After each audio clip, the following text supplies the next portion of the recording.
Happy Thursday and welcome back to the Wolff Den presented by Win Again Academy. I'm Matt Wolff, founder and CEO of Ticket Time Machine. We have Bridget Hom in the Wolff Den today. Welcome. How's everything going? Fantastic. I'm super excited to share this space with you, Matt. Yeah, good. It's going to be a great conversation here. Just want to make mention I'm wearing my Cornfields and Curveballs hat from the Field of Dreams game from last year. They're having the second one tonight in Iowa. So tune in to Fox to watch the Field of Dreams game. Check out the article. I reposted it today that I wrote on my experience. And that's it. For those in the audience who don't know who you are, give them a quick introduction and then let's get into it. All right, deal. Well, I am a wife, a mother to three sweet boys, and I am an entrepreneurship coach. I am a singer and salsa dancer, and usually I'm either momming or I'm coaching. That's pretty much the nature of my entire day. Professionally speaking, when people pay you, is entrepreneur coach the only part of that you get technically paid for? You know, motherhood is very rewarding, although I don't get paid much in Yeah. dollars and cents. Although my middle child, he did come home from school after first grade and say, Mom, I want to be an entrepreneur Yeah. and I'm going to sell you my paper hearts for $5. And I go, don't you love mommy? You should just give that to me. He's like, you taught me to sell, Mom. And I'm like, oh, well, I can't, guess I'm going to give my child $5. But in answer to your question, entrepreneurship coaching is mainly what I do. I work with a lot of startup entrepreneurs, successful entrepreneurs, coaches who need to develop programs and learn how to sell, aka serve others with solutions. I also do have some life coaching clients, who I adore, and some health coaching clients on the side. Now, I guess I was saying it was a way of me saying you don't sing or dance professionally. No, although no, I was just kidding. No, that's definitely not in the professional. Not getting paid for those. That's not a monetizing my influence activity. That's more of a Yeah. hobby. Well, that's okay. That's all right. How did you become a coach? There's a lot of coaches out there. Coaching a lot. There's a lot of different types of coaches, a lot of different styles. How did you become a coach, and why are you qualified to be a coach? And I don't mean that in a bad way. I'm just saying what are the qualifications that one needs to become a coach? Matt, I love that question. I love all questions personally, because the truth is, there is a sea of coaches out there.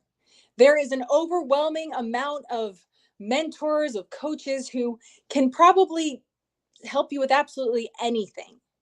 And here's what I typically say to people, there are people who do coaching. There are people who are coaches. I'm the one of those people that is a coach naturally. I just have a natural curiosity and love for humanity. I have an understanding of the human mind, and I was also certified, by the way. To become a coach, you definitely want some certification in there, and have a natural love for humanity. When I got into coaching, I call it, I don't say the C word, but in 2020, I call it the year of evolution and reinvention, because so many people went into the online world, right? We all went in, and I think that was when the evolution of people who were like, what am I doing with my life? What am I doing? Am I happy in what I'm doing? And they took a moment to pause with a purpose and really ask themselves the questions, maybe for the first time in their lives, because what happened was life slowed us all down.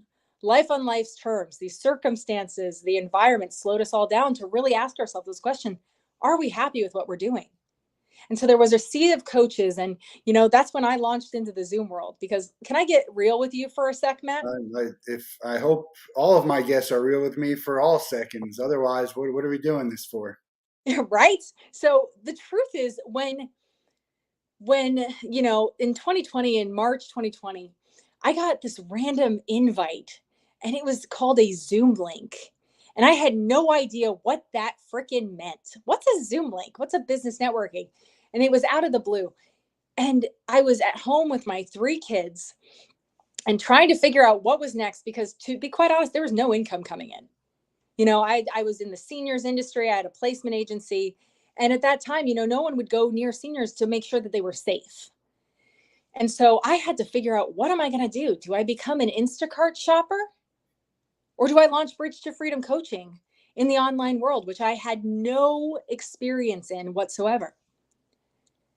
And now I do love Instacart shoppers. I will absolutely say that they save lives. Okay. They save lives, change lives, but that wasn't my path. I knew inside of me that I needed to serve people with the ideologies, the beliefs, the deservability. And there was more and better for people. And I just knew that I was a catalyst for that. And so I showed up to this business meeting, this business Zoom meeting, I had no idea what to expect. And they said, Bridget Hom, would you please give your 30-second pitch? And I said, dang it, he mispronounced my last name. And I just went in and I said, Bridget Hom here with Bridget to Freedom Coaching. Are you ready to level up? And from that point on, anything that I was asked to do, can you do a 10-minute coaching segment? Absolutely. Can you do Facebook Lives? Absolutely. Can you do, I just got stuck on ready. That's why I named my book Stuck on Ready, because that's what you have to become, as an entrepreneur and in the entrepreneurship world as a coach or consultant. You're in business. You have to be constantly with that. Yes. How can I serve you? Right? What do I you think, Matt? I know nothing. No, you have to say yes and do and figure it out. Although, obviously the stuff that you can do, which is not not promising something that you can't deliver, but stuff to say, yes, I can do it. Sometimes you have to figure out, how am I going to do that? But I want to go back, because you mentioned the C word, and our guest yesterday, Valerie Villejas, lost her husband with COVID and ended up starting a foundation in his honor. Aside from her work, it was a very good episode. I encourage anyone to go watch it. But along with you, when COVID happened, it was a blessing. Aside from all the destruction that was out there, which obviously, so you kind of feel bad talking about that, but it gave people an opportunity to stop, think about what they're doing, slow down, and really think, am I happy? And it wasn't almost like, hey, I have a choice to do it. They had to do it. We didn't have a choice. We weren't getting any money. I actually made that decision before COVID, and it happened to hit, the timing, and I do it again. Um, how many people are happy? If you ask people, and they really have to tell the truth, how many people do you think are truly happy? And I'm not talking about in the moment. I'm talking about overall. I could be unhappy today, but overall, I'm happy. That's actually a loaded question. And many people can give a quick answer, but the truth is that most of us are too distracted to even answer that. Most of us live in such a distracted way, and I call that living under the influence of circumstances, environments, and situations, to actually answer that question for ourselves. But I stick to what Abraham Lincoln says, and he says, men are usually as happy as they make up their minds to be, right? Well, I think, yeah, I mean, I think it's all, a lot of it, I think we can't get out of our own way. Human beings can't get out of our own way. You could also try and convince yourself that you're happy, or, a certain feeling. But, if it's not genuine, if it's not really authentic, and you're just lying to yourself, that's the hard part, is to be honest and truthful with yourself, to try and figure that out. Well, that's where people like coaches come in, Matt, because when we pause with a purpose, it's amazing what we could discover and uncover about ourselves. Everything originates in your mind. Oh, like you were saying, that you don't want to lie to yourself and say, I'm happy, but could you convince yourself that you were? I talk a lot about sales in my Find Your Freedom programs, entrepreneurship. If you don't understand sales in a positive light, then, you're not going to have a thriving, profitable business. And so I talk about, the first step is always, what are you selling yourself? You're your number one client. What are you selling yourself about your life, about your relationships, about you, about your business? What are you selling yourself? And the quickest way, I'm just going to give a quick, mini coaching session, if you will. If you have a limiting belief about yourself in any way, sales, business, if you're selling yourself sabotage and thinking a negative train of thought about your relationships or your self-worth right now, write that down and then ask yourself, is it true? Ask yourself, is it true? Write down, is this true on paper? And then tell yourself the truth about it and why that is a lie, which is a limiting belief. And it's a disloyalty to yourself. But, So just write that down. Go on. so there's also a difference between I can convince myself that everything's good, and you sometimes you have to do that in the moment because that's the reality of it. And the difference between that and trying to figure out, is it true? If it's not, how do I fix it? Well, I would always say hop on my calendar for a direction session, because sometimes it's not that simple. Sometimes it's more complicated than that. Sometimes it's deeper. I like to tell people your conscious mind is your salesman, and your conscious mind is your thoughts, words, actions, and emotions, what you do on a daily basis. But your subconscious mind, I call the client, your subconscious mind is your belief system. You can't lie to your subconscious mind. Your subconscious mind knows exactly who you are. And so when you sell yourself your thoughts, words, actions, and emotions in a positive way, but your subconscious mind is a negative based on your past experiences, based on, negative happenings that have gone on throughout your life or when you were younger, that subconscious mind, it creates a program. That program takes over at some point. No matter how positive you're trying to sell yourself, if you don't address that undercurrent, that belief system becomes like that, the rip tide, if you will, in your life. And it will eventually take you down in business. It will take you down in your life, and it will sabotage your relationships. So I always encourage anyone to get with a coach or a mentor to see what's really going on in that deeper level. And still sell yourself positivity as well, but definitely address that deeper level. So Scott Leese, he's from Thursday Night Sales, and he was on the Wolff Den before, tweeted, getting angry because someone asked him to be a mentor, for free. And I said, I don't think they're using the word right, because there is mentorship. If someone's a mentor, it could be a free. I associate that more with something that's free. A coach is something that I associate with something that's paid. A consultant. What's the difference between all those three? If I say mentor, coach, consultant, advisor, what's the difference in all of that? Well, you were spot on. Mentorship typically does symbolize ministry, if you will, and that free. And that's not a bad thing. I have a mentor and a coach myself. Hold on one second. I've been doing a lot of talking today. But for coaching and consulting, I just want to hit on this point. When people ask for free, as long as there's an even exchange of energy, then that's absolutely fine.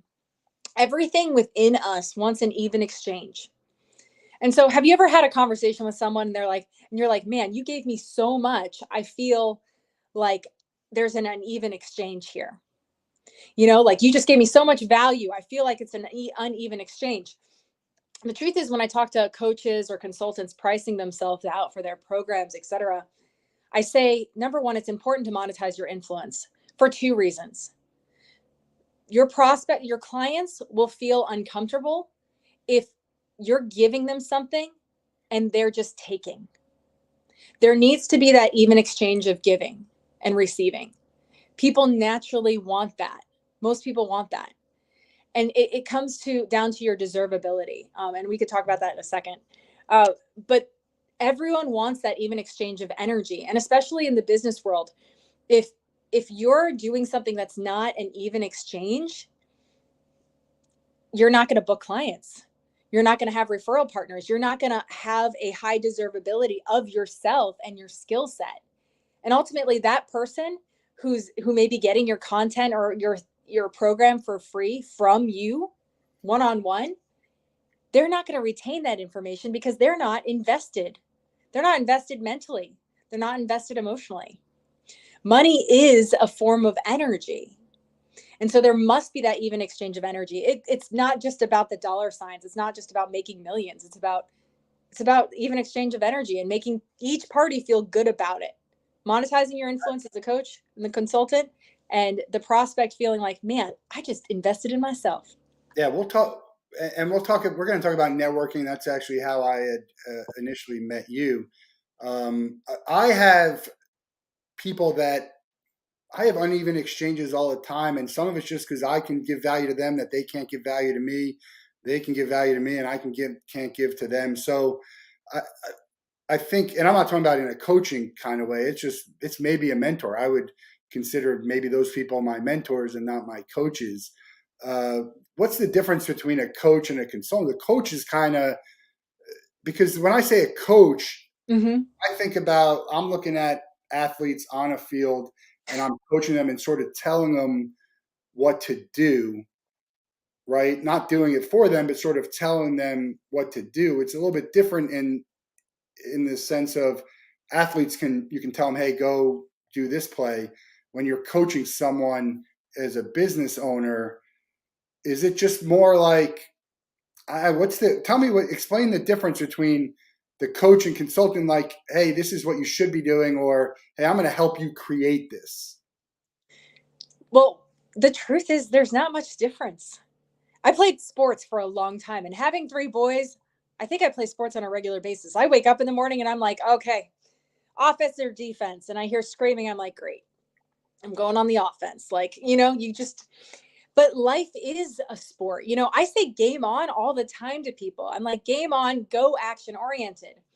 And the goal of having a coach is typically you work with a coach because you want a game plan, you want a new strategy, you want someone who challenges you, who gives you an action step to get to that next level, to level up and how you're doing your business. Or, maybe you need to create something in your business. So I talk about the sports mentality all the time. LeBron James may have a lot of natural ability and talent, but he has multiple coaches because he's like, that's not enough. But he also, I think you hit the power. You went off for a second. With me. There we are. We're back. He also has unlimited funds to hire these coaches. So if you're thinking maybe I need a coach, you're an entrepreneur, you're a small business owner, whatever it is, your funds are limited. I've been in this situation myself. Sure. How do you know who to have as your coach? And the part of the issue is if I invest in a coach, it's not a one-time thing. It's a program. So now you have, if it's the wrong pick, which it's very hard to find out who is a good pick or not. Not the same as picking a graphic artist, right? Or True. like that. I've spent 3 months and X amount of dollars and I'm in the same spot. I feel like it wasn't useful. I think that's a hesitation. What do you say to people like that? Go coach shopping. Go coach shopping. Get on a couple coaches' calendars. See what their offer is. But before you do that, write down how you want to level up. Write down 3 ways, 3 destinations, if you will. A lot of us coaches say, if you could wave a magic wand, what would you want your life to look like in 3 months? And make sure that what that coach can offer aligns with what you want. So go coach shopping, but write down what you want to experience, what you want your destination to be before you get on that, coach train, if you But will. you're having a conversation. Let's say I book a half hour consultant free to find out what you're doing, and now I do it with 3 other people. Is it sort of just like a psychologist? Is it just a feeling you have and the comfortableness of talking to someone because you still really don't know, but you're like, okay, I feel comfortable. I think initially, people you don't want to deal with. I've had those conversations before. It's You, just, it's a tricky thing. I'm just, trying to find out what do you suggest, or what are the people that you're working with? What have they told you? well, the truth is, if you like someone and if you trust them within the first few minutes, you decide. You may not know that you trust them, but you decide to trust them.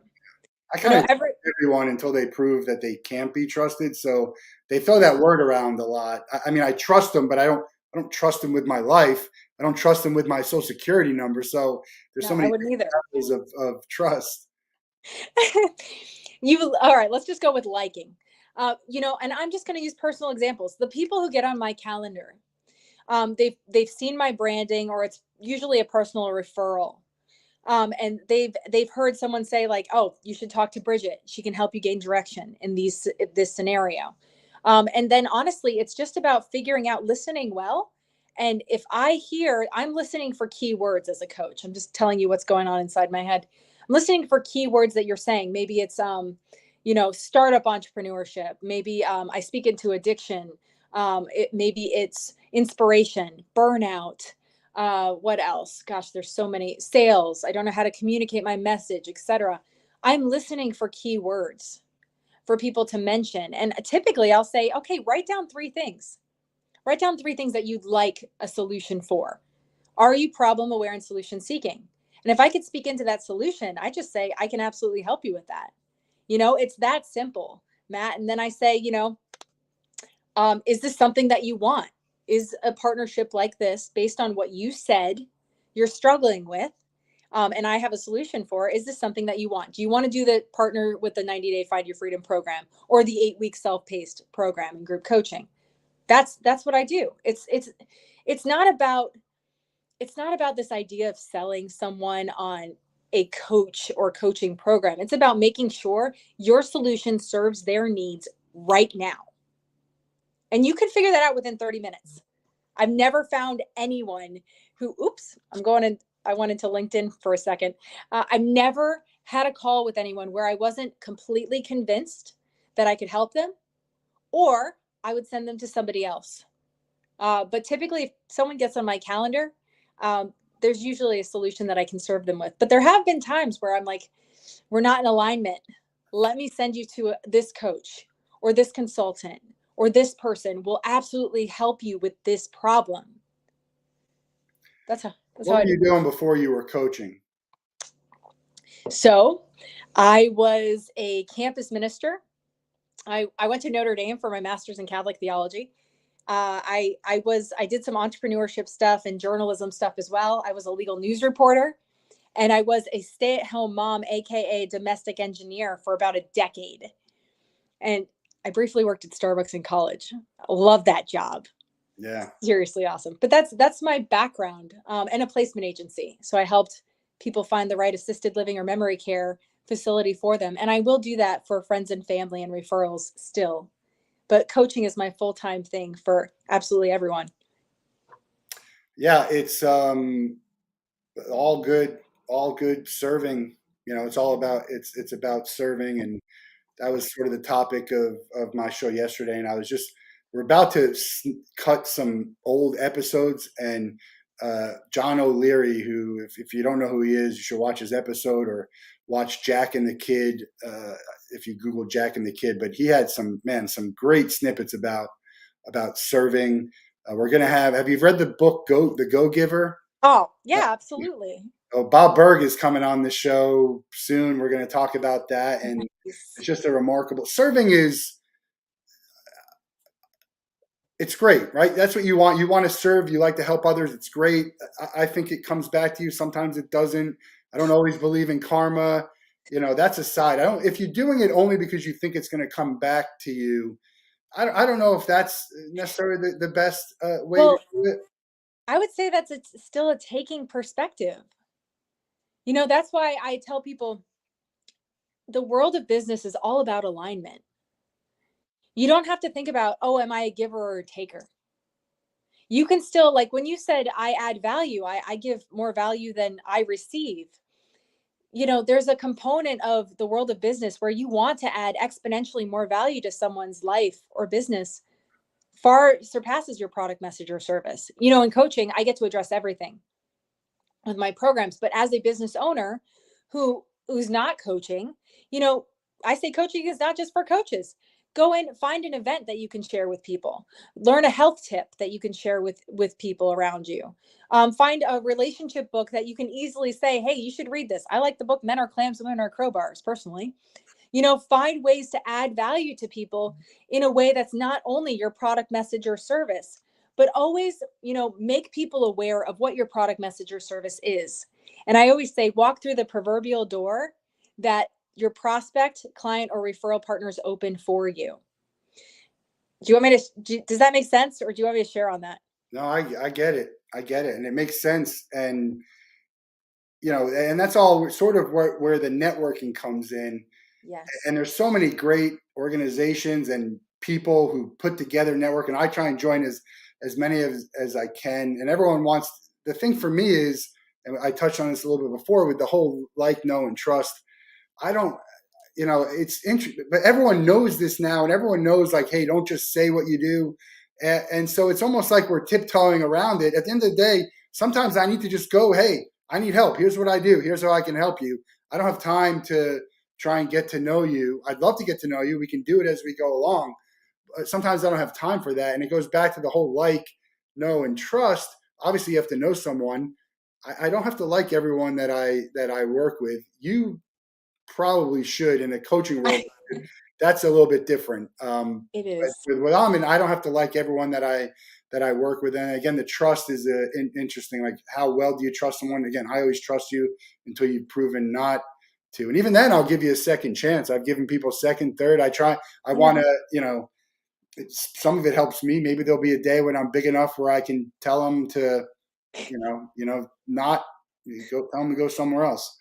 So the networking is it's huge. It's really, for you, as you mentioned, the best way. And it started on Zoom. Now there's in person, but the reach is so tremendous. It is. And, honestly, what you briefly touched on is that the action oriented nature of business. I was thanked actually in a networking. I'm like, guys, let's just not build relationships. Let's build relationships that bring us business. And that's why I created the tagline, when you take the business out of the relationship, your relationships bring you business. And it's important to know how to strategically build a conversation with someone so they're empowered, but they know what you stand for, and then how to sell you. Because I share this life and business tip. Every single person that you meet is a prospect, a client, or a referral partner. Because in the world of entrepreneurship, your brain can only focus on one thing. That's true for all of us. And so if you go in with that mindset, you're going to have powerful conversations that lead to results. Yeah. Well, when you talk about the networking aspect of it, and this is part of the problem I have is, and you might also, everyone can refer someone to you. Everyone knows can just share that, right? That you're a coach. It's something that everyone could use. It's not for everyone, but certainly everyone can use.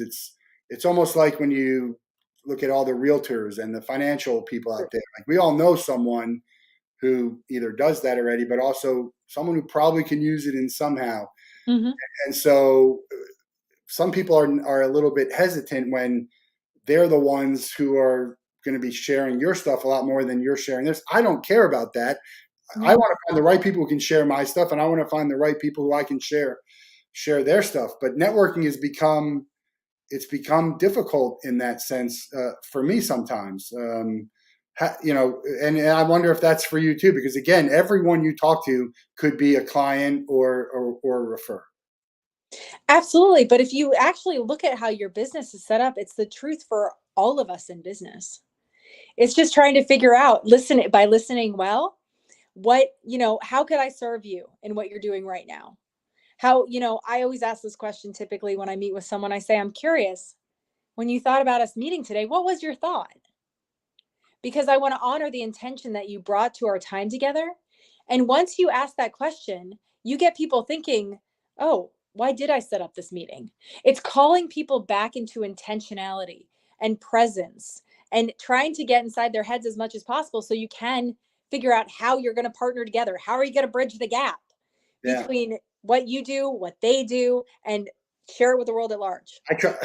That I was try my to do biggest everything as much as I can with intention. That's a lesson I've learned from a lot of I people. think But so I too. also get that question. I'm like, I didn't really think much about it, to be honest with you. I've been so busy, and I had it on the call, and I was just like, it could take me a minute just to figure out the answer to that.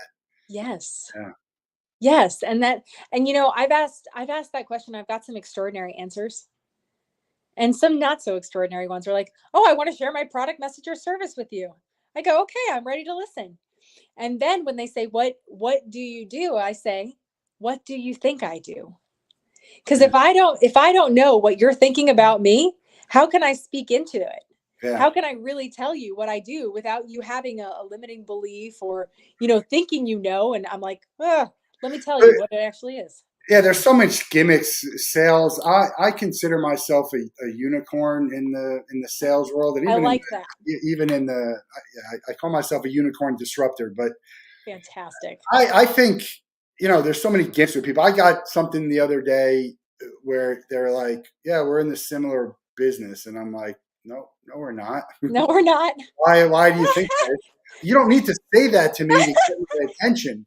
But if you do say something like that and you misspeak, it's going to cause me to possibly not trust you or call you on it or whatever. And so it's not going to be, people are so interested in trying to find that connection. Don't force it if it's not there. 100%. No, I'm totally with you. That's It's so funny you say that. I just thought of something really funny. But the truth is, like, you see, and I just did a group coaching session and I talked about creating powerful DMs. There's so many people who are on social media casting these wide nets and sending these blanket DMs to people, right? And you're like, I don't even want to respond to that. I don't respond to that. Sometimes I'll say thank you just to be, because that's true to who I am. I'm a person of gratitude. So I'm saying that not because of their, blanket DM, but because this is who I want to be. I want to be grateful. So create a DM based on the research that you've done on LinkedIn Alignable. Like, compliment people. If you want to reach out to someone, do an authentic, genuine compliment. Like, I like your hair in that picture, or your headshot's on point, or I like this post that you just did, and here's why.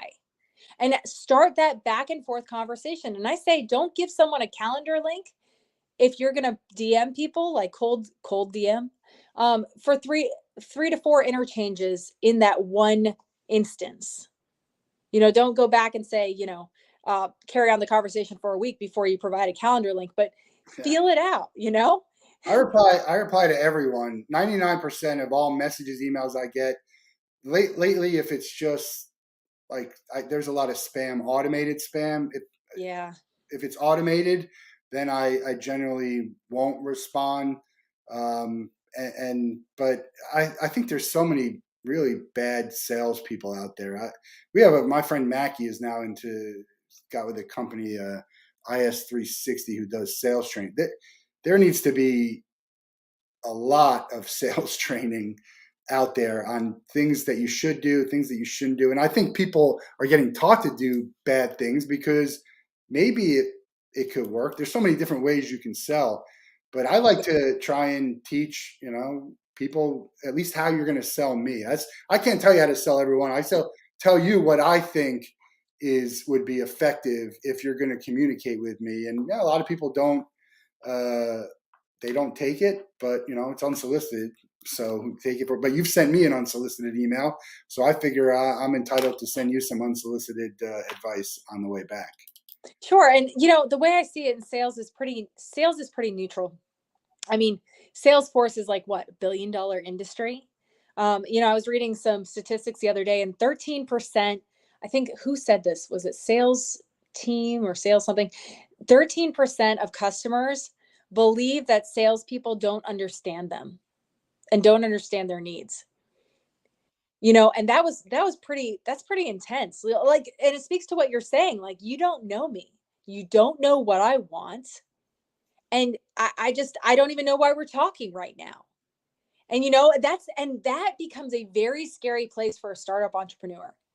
Even for an entrepreneur who's been seasoned, that it's still like an uncomfortable place because of what you sell yourself about it. I was walking in Publix the other day. Do you go to Publix, Matt? Yeah, You're a shop? probably go this afternoon. right? Get a pub sub. I don't get that as much anymore, but they are pretty good.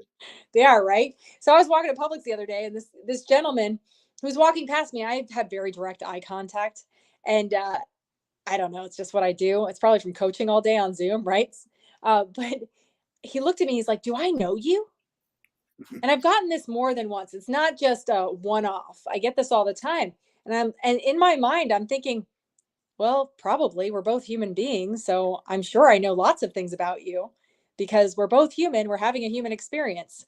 And once I said that actually, and he probably thought I was a big weirdo. But the truth is, I'm like, we all know each other. And so when people enter into business, they completely forget, they leave their humanity at the door, right? Have you ever experienced that?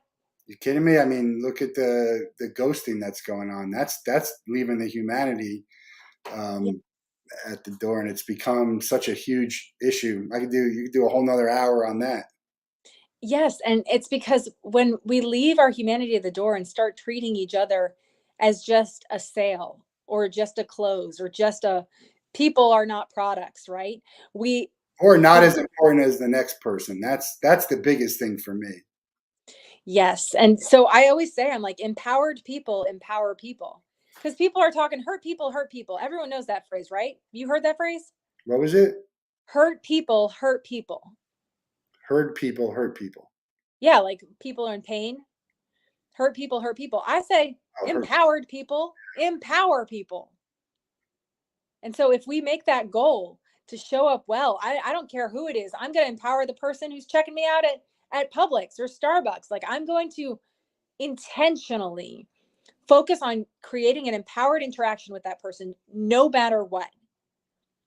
And then when we focus in on being that, it changes all our interactions with relationships, referral partners, prospects, etc. What would you be doing if you weren't coaching? Obviously, you were a Oh my stay-at-home mom. Um, what would you be doing professionally? gosh. Well, I'll say it like this. If I had become an Instacart shopper Hmm. back then, 2 years ago, I probably would have started empowering the people that I was dropping their groceries off at their door. Probably would have been invited in, probably would have created an entire program for Instacart shoppers to empower their prospects, and probably rebranded the Instacart program. So when you say, what would you be doing instead of coaching? I don't know if I could do anything other than coaching because my goal is to empower the world, one person at a time in front of me. And so it's not, it's almost like a genetic thing. I swear, Matt, I don't even know at this point, but the one way I could describe it is it's just something within me. And I have an innate knowing that this is my purpose and the plan for my life to empower that person in front of me. And that's Is really that a religious thing, a spiritual thing? What is that? religious and spiritual. It's very much both for me personally. I've been a Catholic Christian my whole life. There was a time when I thought God loved me only when I was being good. Then he didn't love me when I was being bad. But for the most part, I mean, I've always had a feeling of a connection with that which was greater, which with God. And that's always given me a romance with life because it's hard to love people for me without loving God. And so oftentimes, I will ask people, do you want a spiritual component to your program? If that's something they want. Some people, I've got like half and half right now. But if I do venture into that, if I end up asking someone, is faith important to you in terms of Christian faith or spirituality, etc., I always ask the question, are you a spiritual being having a human experience? Or are you a human being having a spiritual experience? Because Yeah. one is like God in the box mentality. Another one is everything functions in God's economy. So I always like to, it's understanding. It's understanding people and where they're at. And I mean, so the religious upbringing, the work that you did, is that all kind of springboards you there? I'm just trying. It's always curious to find out how someone gets that way because I am not and any level of I need to serve everyone, but I try and do good. I try and help as many people as I can. But I'm not religious. I don't really know where it comes from other than, seeing others that are not as privileged as I am, and feeling, grateful. Well, I once had this class, philosophy of religion, and it was interesting because we had to prove the existence of God. And, I proved the existence of God from the innate intelligence and desires from the human consciousness. We all have this desire to empower in some level. We all have this feeling of connection to each other in humanity. There were some qualities that were inexplainable in that energetic connection that far surpassed the physicality. And so we're getting a little into this. I love this stuff. Philosophy, religion. My favorite people to talk to are those who have completely opposing beliefs than I do. Because, the truth is, I like to say Aristotle's quote, the mark of an educated mind is the ability to entertain a thought without accepting it. And so we need to have people have differing viewpoints and beliefs. We Yeah, need that. that's the biggest problem in the world today Mm, is the people who have differing beliefs won't can't have a civil conversation.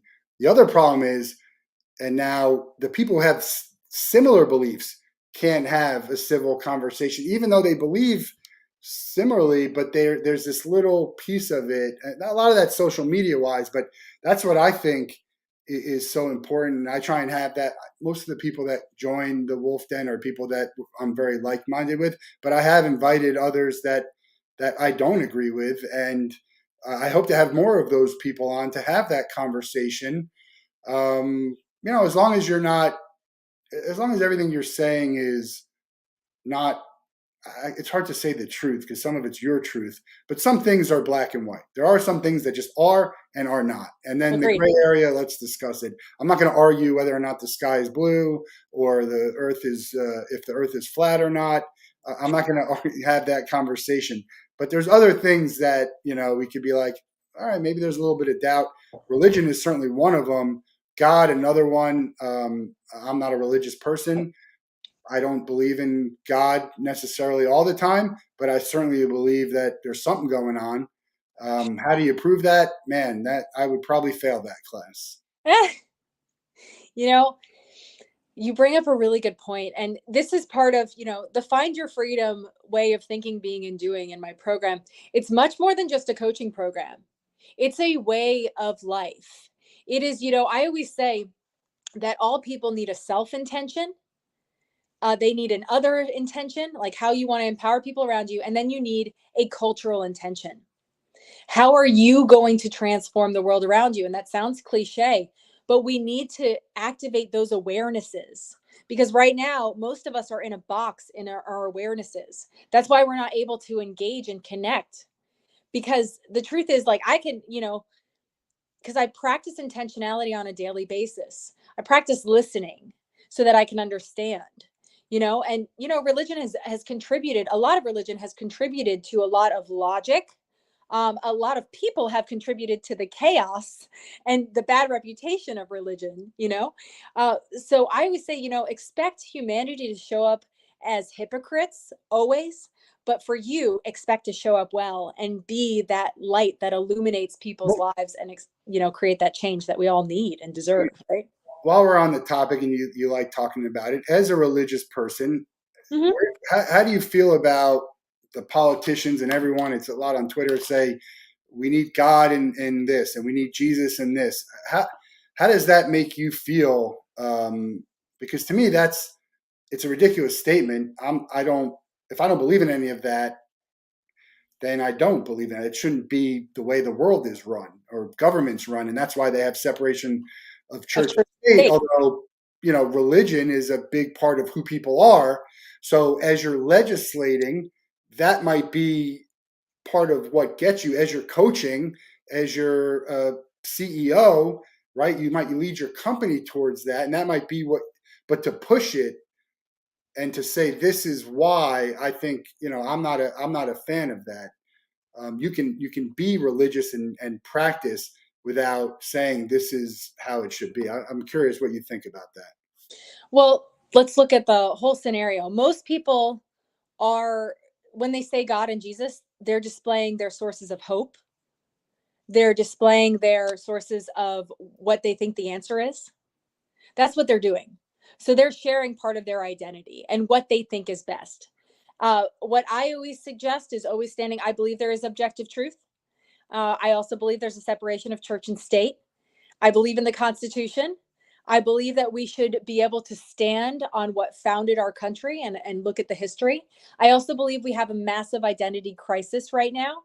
And we're all screaming components of what we believe our identity is without actually taking the time to figure out what is true for us.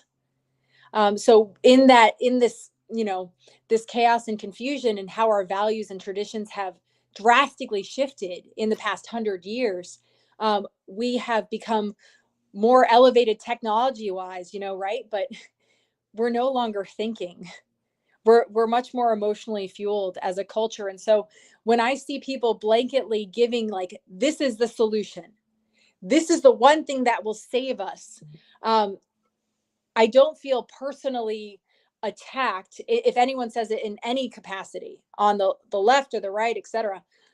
But I see it clearly as a display of what they believe the solution is. And I take that with a grain of salt. And I always ask questions. And I'm making sure that we are focused on what will serve the good of the majority while being mindful of the minorities involved. But identity, I always say that identity is not something surface level. Identity is something so much deeper. And, trying to describe identities on a surface level is never going to serve any of us in creating a unified culture Yeah, and but doing what's best for our country. always putting people in a bucket, but they're not all like, not all Jewish people are the same. Even not all Reformed Jewish people are not all Orthodox people, though that's a bad example. Well, Those people are very similar, but because that's just when you follow things to a T, almost well, like Amish. but what we should really be creating a foundation on, and one of the strategies in my program actually speaks to this. Um, I don't talk about myself in terms of what's a physical description of me. I say I'm a powerful influencer, a master connector, and a master relationship builder. Anywhere you put me, that is the skill set that I will show up in. What gives me value is how I show up.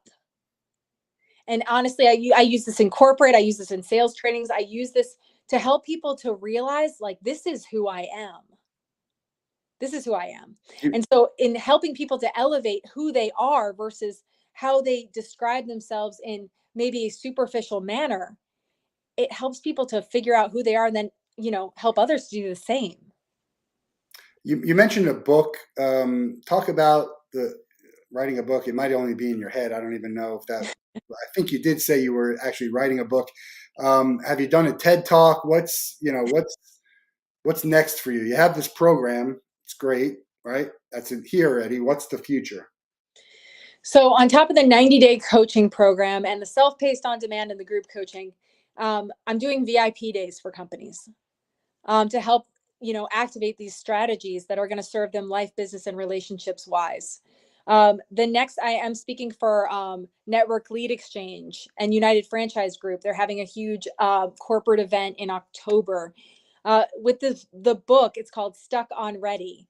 That's the title. And that's going to be master the entrepreneur mindset through the law of deservability, which I created. And so that book is coming up this month, at the end of this month. trying to get that completely launched. If anyone who wants to be on a waiting list, just reach out to me on Facebook, LinkedIn.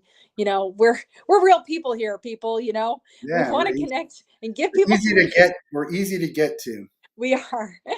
Exactly, we're accessible. So that's what's next: launching the book, doing VIP days, and seeing who I can serve next with the Find Your Freedom way of thinking, being, and doing. Have you thought about doing a TED Talk? Absolutely. Yeah, You absolutely. It's just whatever's come my way. I've got so many good people in my life right now that are there, and I'm empowering them. I'm just the next thing. It just keeps on building. So do you believe the universe is doing what it's supposed to do, and what comes your way is what was supposed to come your way, and that sort of thing? I believe the universe honors what you believe you deserve. The universe honors what I believe I deserve. Absolutely. The law of deservability in a nutshell is we create our reality and our relationships and our businesses based on what we believe we deserve. How does that work with the narcissists of the world? I don't really have anyone in mind particularly, of course, but just in general, if there's a narcissist, are they going to get what they believe they deserve, which is probably way inflated? Well, I haven't coached any narcissists, so I actually can't speak to that specific type. Although, what I do know is that most narcissistic personalities are unwilling to seek out help. And if we're unwilling to seek out help, then we're unwilling to grow. And if we don't grow, we can't change. And so I don't know. I don't know what to tell you about that. I don't think the universe honors something like that. Who would you obviously can work with anyone. You talk about doing VIP days in companies. Is there a company that you would love to would be like the pinnacle to stand up in front of? Honestly, I don't have a dream company to work with. I love getting people on my calendar and hearing from the leaders who want to empower their teams. I love to hear any leader, no matter how big their teams, I love to hear their vision and then plug into that and continue to fuel that in some way. So honestly, that's my goal. So any company, it does not matter the size. You know, the best thing about the Zoom world is that we're accessible everywhere, right? So I do Zoom trainings, I do in-person trainings. Anyone who wants to be empowered and create a culture of connectivity, as I say, where absolutely every single person knows how to empower that person in front of them. What what's on your bucket list outside of the coaching, and obviously you got your family? What something you'd like to do that you haven't gotten around to yet? Well, skydiving's definitely not on that bucket list. I feel like everyone, when they talk about a bucket list, that's like the first thing. Definitely, I feel like that's like 10 years. No one says that anymore. That used to be, hey, I want to skydive before I go, and now there's just so much. Nobody says that. I don't hear anybody say it. that's so funny. No, that's my brain. I always go to that. To be quite honest, I see most people establishing bucket lists because they want to have a romance with life through those specific activities and experiences. Well, I say Matt, bucket list, but I mean just something you really would like to do that you haven't gotten to do yet. oh my gosh. You know what? I would like to do a coaching VIP weekend in where would I like to do one? I would like to be have a private jet, rent a private jet, start coaching on the private jet. Maybe we'll start in Florida and go out to LA and then create an entire cultural experience. And it's probably going to involve salsa dancing lessons in there and really just incorporating business growth and a romance with life. But it's going to be an Yeah, entire experience. I'm going to introduce you to some people who have private training session, whatever, in Cabo. It's yeah, Fantastic. you do better than LA, that's for sure. But nothing wrong with LA. LA is great. Um, I'm with you. I'd like Cabo way better too. That yeah, would be awesome. LA is great, but Cabo on the beach, it's just. I'll send you some information on that. I think you'll. It's good to see what others are doing because basically you have services that can be offered anywhere, and that's an elevated experience that some people might want more than others. Um, yeah, it's different. People respond in different ways. I have conversations that I like in a coaching or from a doctor point of view. Like I don't want to do it via Zoom. I know it's great that you can do it, right? If it's someone who's away, but I have a doctor who's not far from here and he's only doing Zoom, and I'm like, look, I'm not going to do a Zoom appointment with you. I have to be in person to for it to be effective for me. But I'm on Zoom all day, every day. So there's a lot of stuff that I think can be effective on Zoom. That's not one of them. And so for me, I think I would want to do something like that in person. And, I think you'd want to On be a private jet? in a relaxed setting. Yeah. I mean, I don't have money for any of that. So that's there's so many things I would love to do that would be great. I have to have the money. I didn't win that big Mega Millions. Um, Oh no, not yet. yeah. Well, no, but I do plan on having all the money I need to do everything I want to do. I have that plan, and I'm working towards it. But it's until then you have to kind of pick and choose, and so that's why I kind of asked the question. Like, I guess the bucket list, you hear that and you don't want to get pigeonholed into it, but it's just more like, hey, what's on your list that you'd like to do that you can't do, A, because you don't have the time or you don't have the money. That's the thing. Like when we have time, we don't have money. When we have money, we don't have time. And then you got to find, when do I have time and money?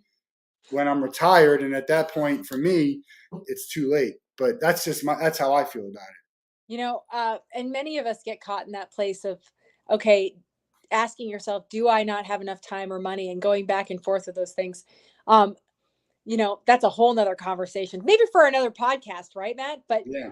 something that my husband always says, he is hysterical, by the way. We were on our honeymoon in the Dominican, and we met these gentlemen who happened to all be business owners. And he goes, he's my best referral partner. He goes, oh, my wife?